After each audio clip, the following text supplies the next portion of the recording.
All right, we're here at Rockit Guitar Repairs in Marietta, Georgia, and we're going to go over a guitar setup for a brand new Harley Benton SC450 GT P90. So the SC is single cut. The GT stands for gold top, and it's got the P90 pickups on it.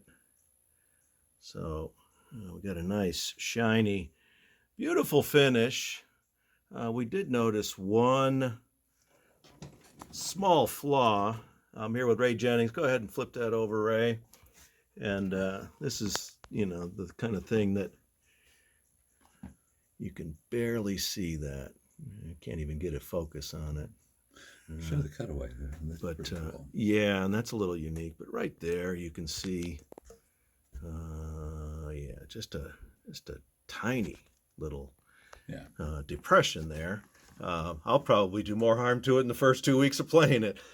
This is a little different than the standard Les Paul. Some people like that. You get a little bit more better access. Some people don't. But really nice build quality, and but Ray's going to go through everything on the technical side of it, and we're going to walk through the setup, and then we'll have a playthrough at the end and really break this thing down and let you see what it's all about. All the stickers. Now when we remove these with the glue on it like this one, chances are it might have been on there too long. We can go over it with a little dab of naphtha, and we don't need to know that it passed the QC. That's for those guys. And make sure everything is nice and tight. Naphtha is good stuff.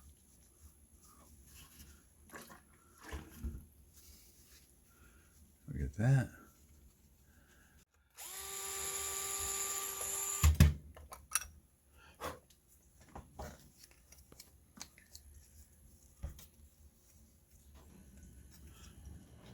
These things down too tight, because what happens is you break them. So you will crack the plastic, and we don't really want to do that. So you want to set your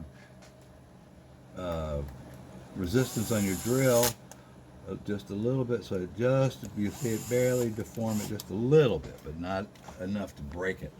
I see that all the time. People do these dumb things. Any comments on the capacitors or anything? We've got, let's see what we got in there. They didn't even put a capacitor in. Yeah, there you go. There's one little one in there, and it looks like 500K pots in there. Yeah, they're just fine. They work. They're great until they don't work. Those aren't bad. Here's the thing, guys. Some people, for some strange reason, will take this little screw down here and they'll tighten it up, and they think that if they tighten that, it'll keep the string from coming out of tune. Wrong. What happens is when you tighten it up, this little bitty washer right there will wear out and break. So that's what happens. So you want to keep them where, they're, it's a nice pressure on them, but you're not, it's not hard to do, or it's not completely loose. You want to just get where it has a nice feel to it, so you don't wear these washers out. That happens a lot. People just crank it out, and that's crazy. So now that we got it all cleaned up, the first thing we're going to do is we're going to take it, our little handy dandy StewMac thing, and we're going to look to see how much relief we have in the neck. And now, depending on your style of play, a business card will get is enough clearance. And see, it does. You can, when you slide it in, you should feel it hit and just have a little resistance. So that's right on the money for how you want to play. Okay, but it's still got a bow back here, so we're gonna have to straighten that out just a little bit. But the relief, I've got some customers who've got the really light touch, and you can set the neck flat for them. Other people strum it hard, pick at it kind of hard, and those are the guys that you have to have a little bit more relief to give this string room to vibrate up and down. I'm going to take this neck, we're going to straighten this thing out 100%, and what you do first is you loosen the strings, because you don't want to make the truss rod responsible for straightening the whole thing out with all the pressure on. Just remember, it takes 175 pounds of pressure to tune a guitar up to concert pitch. Meaning, if you were able to grab all 6 at one time, it'd take 175 pounds of pressure. That being said, is why the necks shrink. That's over years. It compresses. So what we're going to do first is we're going to loosen these strings up and take some of the tension off of the truss rod. Now these things, when they're shipped, the truss rods are not adjusted, because you have to wait for the, because of the humidity and the temperature changes all the way around. That changes. So, and by the way, I'm doing all this now, because with all the old strings on it. So, because when we put the new strings on it, we don't want to have to go back and redo all this. So we'll take out these. There is that just What, that? a little glue or just some Dust. just something in the wood there? Yeah. I think back in the day they just wore pants that were skin tight. You didn't need a belt. Yeah. All right. Let's see. And there we have it. We'll get in there. Just Let's see. see what that truss rod nut looks like that people tend to strip out. Let me clean this out real quick. It's got a lot of trash around.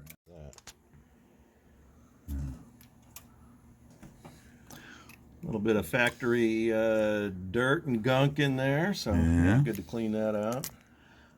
Make some room to get to this thing. There we go.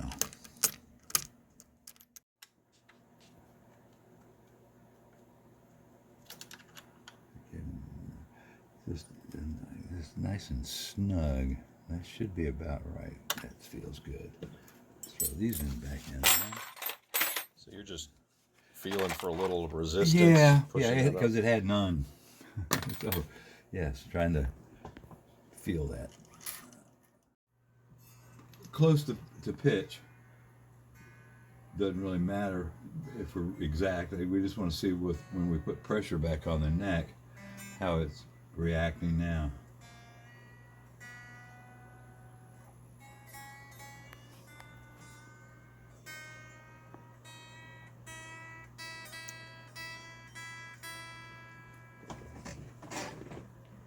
Ooh. Ooh. Straight as an arrow. It might be too, we'll have to, let's see what it does. Let's see how this feels. That's too low. Okay. Now, the truss rod before, if it turns a quarter of a turn, that's a lot. You won't believe this, but you can, as you adjust it, you can be, if you're watching the neck, you can watch the neck move. You can watch it straighten out. Now, that being said, it takes a while for these things to adjust. Now, I'll show you a trick I use, but I don't recommend you do this. But if you're a professional, you can. But what you do is, because you just adjusted the neck, and it takes a while for all the fibers to set, what you do is you can hold it over the side, and you can hold it, and you can put a little bit of pressure on it, and that helps loosen those fibers up. Okay? I'm not putting much pressure on it, but just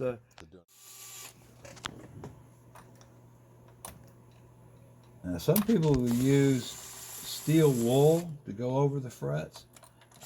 I don't, because the steel wool, I've never had it happen, but I've known people that they say it has happened to them, where the steel wool will get, the little pieces go get down into the pickup screws, because it's a magnet. Yeah. And it can mess them up doing that. So, I'll take this.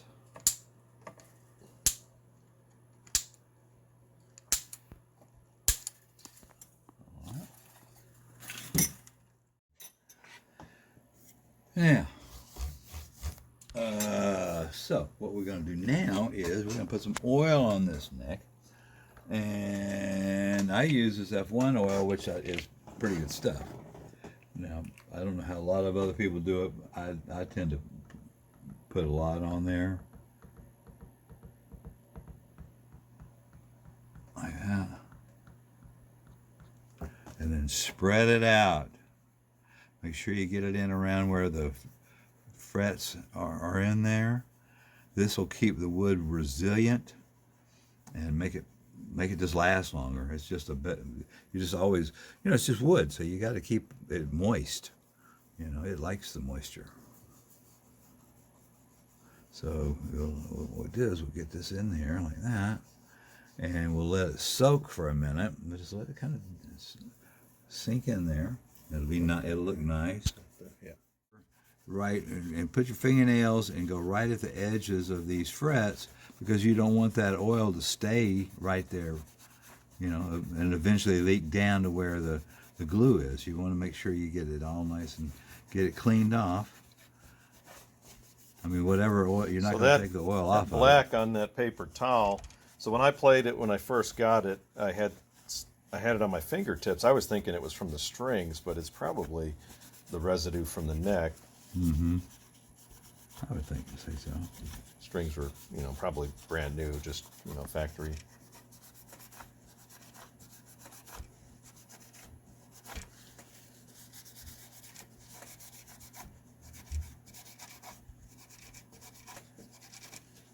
Okay. It's all really good. Nobody wants dirty nuts. It'll buzz. I've seen them buzz. So what you do is you put it in the slot. You always have to go back and down just a little bit, just to make sure it's nice and clean out. But you got to go down because you want the breaking point for the string to be right at that edge. So you can't do this, then you'll never get it tuned up if you don't do it right. So we'll do this. About that much.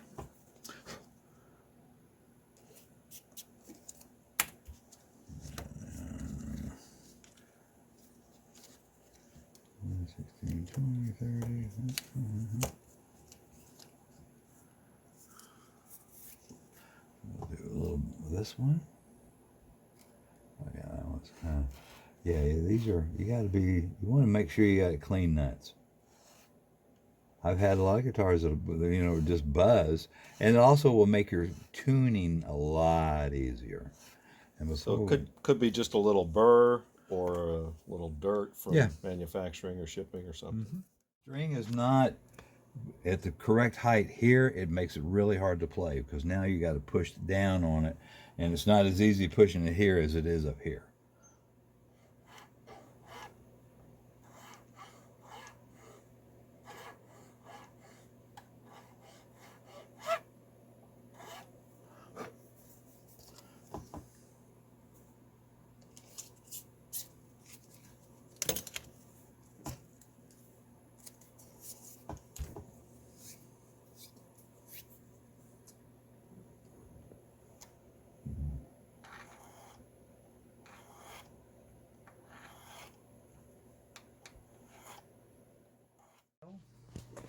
Mac, and you can look at these corners and you can feel them. So you just take this and put the rounded edge down so you don't mar the neck, and then now you can just a couple little guys like that, and you knock off that little edge on there.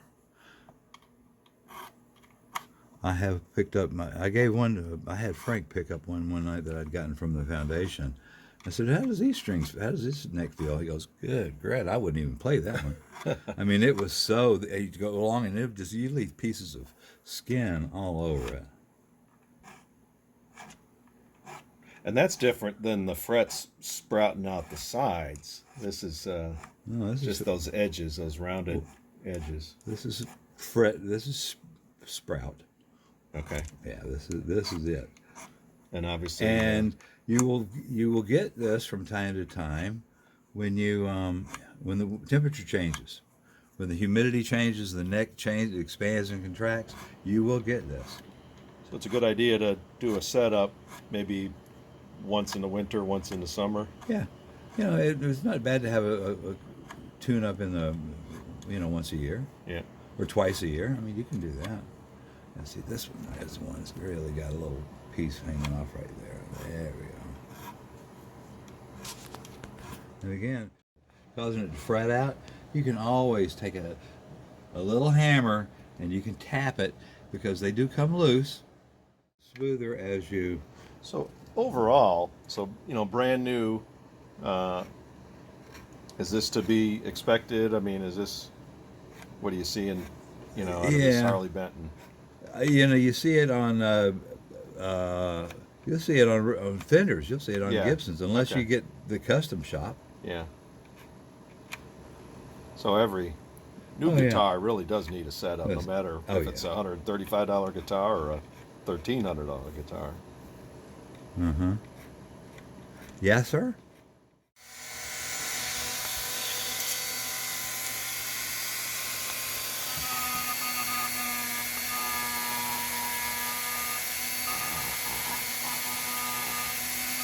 I mean, from the factory, these things do not...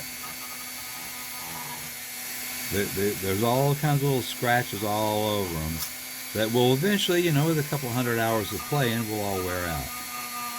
But I like to go through and just polish them up real nice. This will take care of them.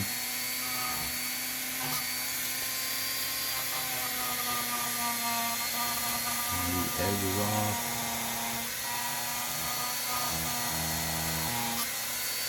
Now this is removing a little bit of material, not much, but just you would never even notice it. Just actually getting down there to the scratchy part.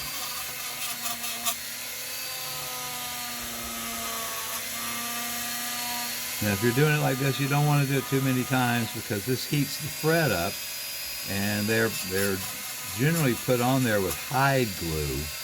And the heat will melt the hide glue, and so it will make the fret release. So you only want to do it 2 or 3 times on each one.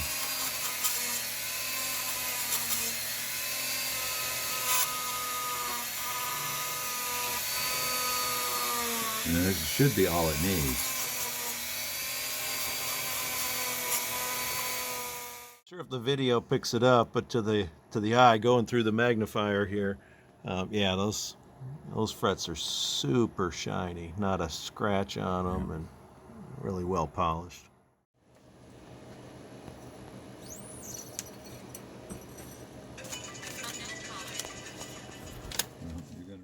We're going to use graphite. You can get this at any Hobby Lobby, any hobby store, whatever. Get you a little tube. You can also take a pencil and scrape off the graphite. What you want to do is a little graphite. You're going to put a little bit in each one of these nut slots, like that. Now, yeah, it's going to leave a little bit of a black mark on there. You just got to get used to these things. So, kind of tap it and get it down in there. So, you do that, and what that means is that the string will slide across this nut, and it won't wear the nut out, because these ridges are like sandpaper. It'll just wear it out, it'll wear it out, it'll wear it out. So you want to do that. Now here's the trick that I do that always gets me. It gets it really nice looking up on when you get finished. Because some people, you'll see 14 different wraps going around it. I go through here and I pull it at least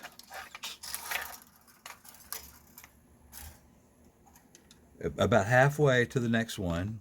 Slide it back, hold it, and now start wrapping like that. Now, wrap it around, holding it tight, pull it like that, and then pull it up. And what happens is now this string is going to hit that one, and it's going to hold it. Make sure you wrap everything down, and we should wind up with a really nice looking wrap. Like that. Should have 3, yep. Perfect. Now,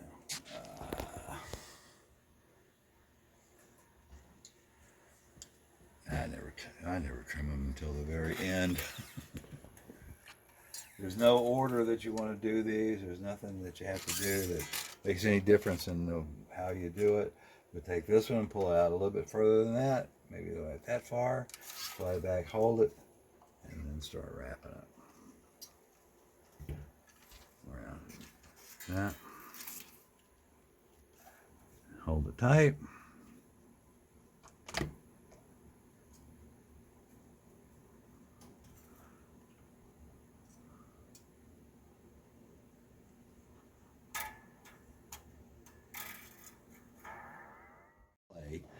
I massage them, which is you take the string and you get it between your fingers and thumbs, and they make tools to do this, believe it or not, but that's kind of stupid. And you can feel the string stretching. And this way, if you do it, give it a little bit of attention right up front, you only have to retune it maybe once or twice, because you have stretched the strings out.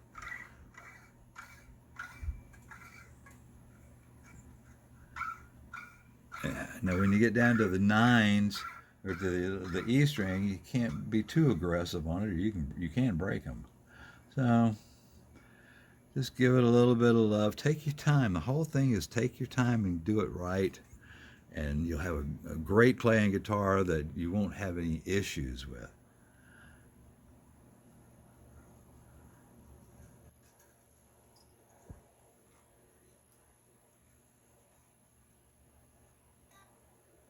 You can feel that one really loosened up.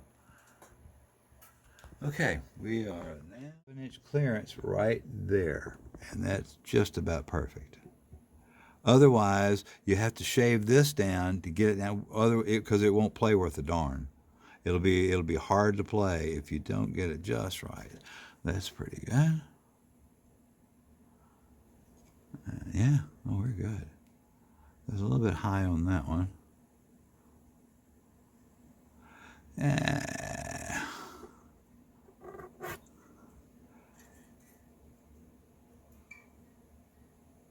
All right, so what we're going to do is we're going to have to go back to our fret files and do just a little bit of work. Now remember, when you're doing this, a little bit at a time, because you can't put this material back on there. Get your base. Actually,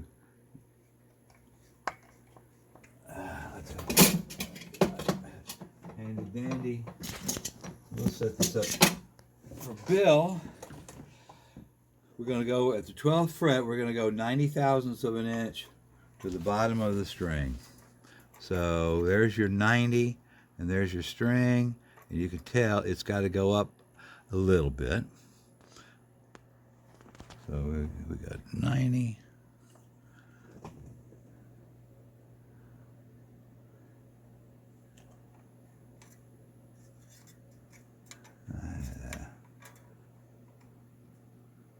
I can't see where that. There we go. That's better. We're getting real close.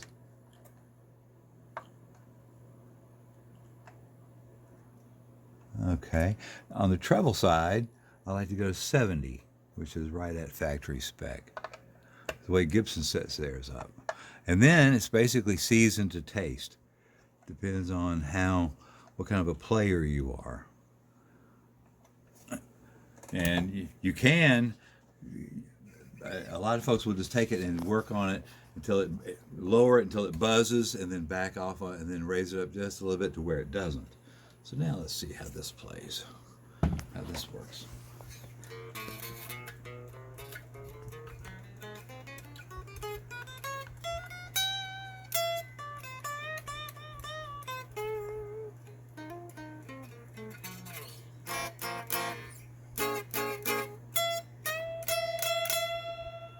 That's perfect. See, it's just now we can adjust the strings a little bit, but let's wait a day or so and let the neck really set up the way we want it, and then it's just a matter of turning these screws a little bit until we get it just right. So.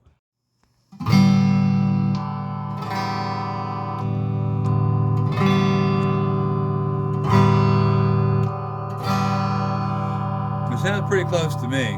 You're not supposed to. You shouldn't hear a lot of volume difference.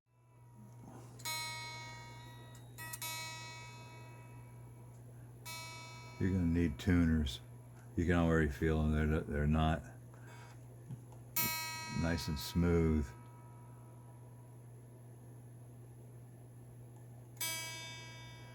And it's a good, nice set of tuners will cost you $50 for a good set.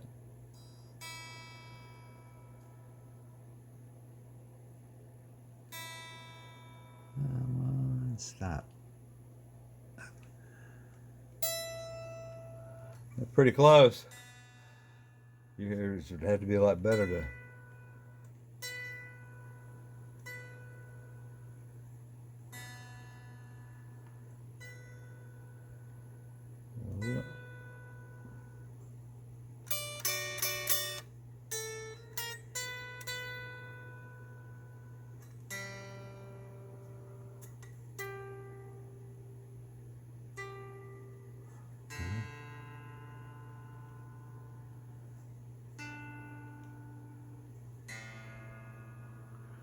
But how would you adjust that? Is that the intonation then? Uh-huh. Yeah. A long screwdriver.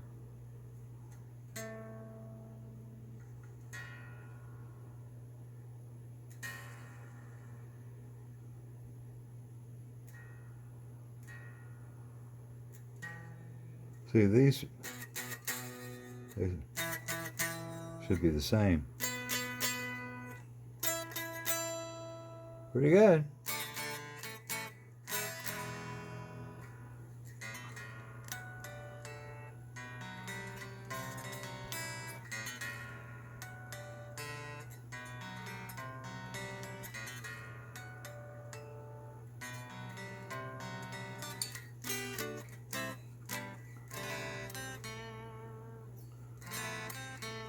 Okay, I think you're good. I think it's good to go.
Flip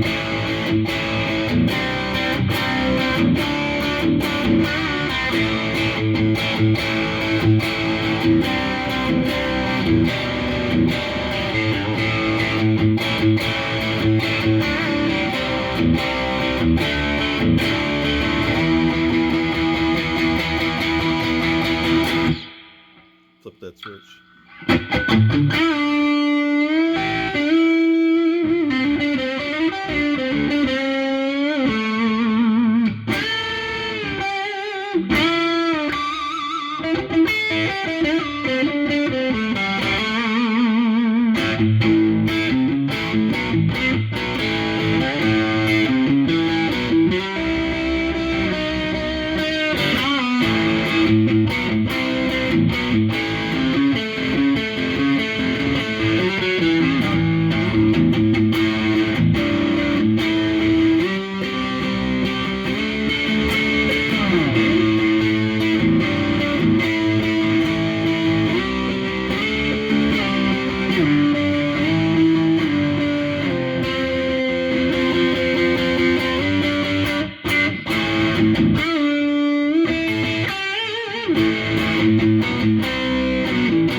Both pickups.